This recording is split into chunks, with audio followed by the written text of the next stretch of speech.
Attorney Mr. Melnick is with us by Zoom right now. You can see him on the video screen and he can see you. If there's any time you want to talk to him privately, let me know that.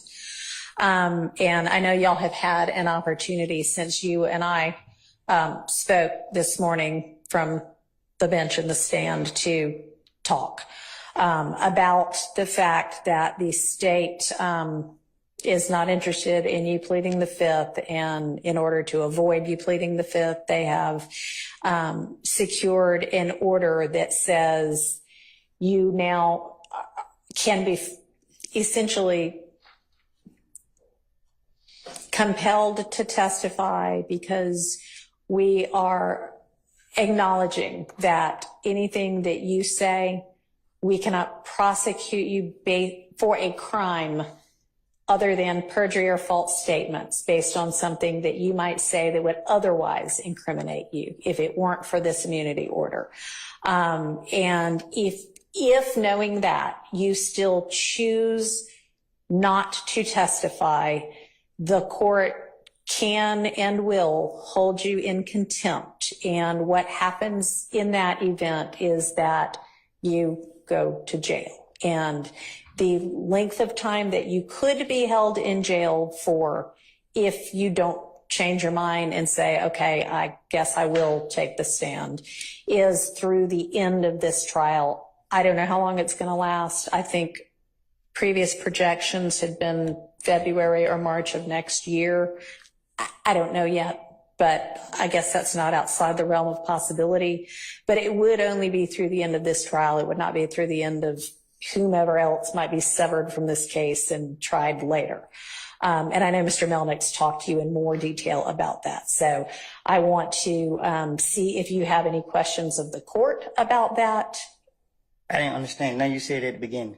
Didn't understand anything. All right. So. No, I'm saying, like, I heard you, but I don't know what you're talking about. Okay. So tell me what it is that you'd like more information about. You said something about what they said about immunity? Yeah. What you mean? Okay. Does anybody, I think I've got the order. Mr. Melnick, have you reviewed the immunity order with him? Oh, you saying it's the same from last time? Hang on a second. Yeah. The same one as last time. Yeah. This one. So that's the one I'm talking about. And that is still in effect. So you're saying that changed? It has not changed. All right. So what has changed is, it's my opinion that I cannot hold you in jail if you refuse to testify beyond the end of this trial. I think you had maybe been told something different earlier, and I don't think that is. So I ain't got to wait till every defendant that's not here. Correct. But you would, if you choose not to testify despite this order, you would potentially be held in jail through the end of this trial, which might be February of next year, might be March of next year. I really don't know. It ends when it ends. And the state has 100 more witnesses, and I don't know, any defendant might also have witnesses. So it could take a while, but that would be the end of it, would be the end of this trial. Okay. So do you have any other questions?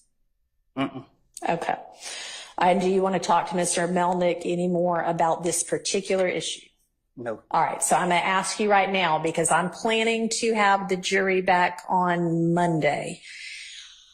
And I am going to tell them, we would essentially start over, because I want you to have a voluntary, to an extent, choice and knowing choice, whether to take the stand and be questioned and cross-examined or not, knowing that if you do, other than if you lie, as Mr. Melnick's discussed with you, and it's something the state knows and can prove, they could charge you with perjury or false statements, but they can't, if you incriminate yourself about another kind of crime, they cannot use that to charge you with a crime. And they can't say, I have told the state I have lied and lied and lied and lied. I know. And so how are they going to be able to question me? I mean, that'll be their problem. That's their case to make or not make. I mean, that's not for you or me to worry about.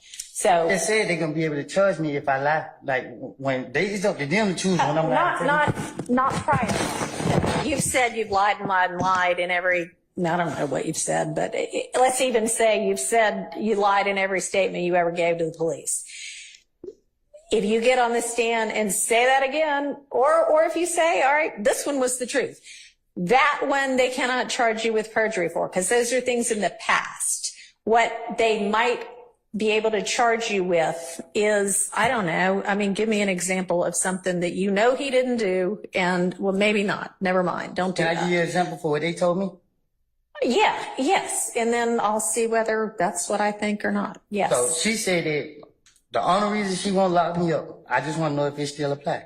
Okay. She said if I do two things, if I plead the fifth and I say that I killed Donovan Thomas. Okay.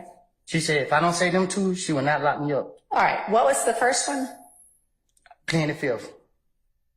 Say it again. Taking the fifth, Judge. Taking the fifth. Okay, right.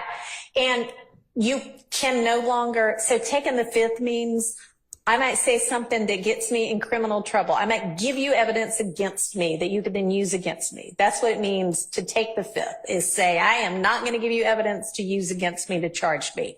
When they give you that immunity order, immune just basically means we can't do this anymore. It's like if you get an immunization, oh, I'm not going to get the measles now, right? Because I'm immune from it. Because it's like getting you a shot that says, I can admit to a crime on the stand, they can't charge me with it.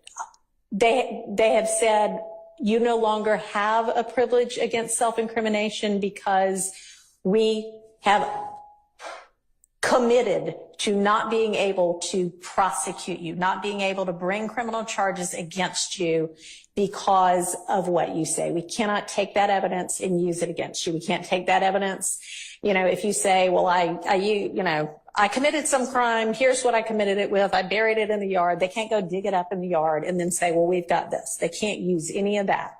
So that's why taking the fifth at this point would get you in trouble. Being held in contempt is what we so what if they don't formally have call it. they facts together? Like they saying something they don't know what they're talking about, and then they ask me about it.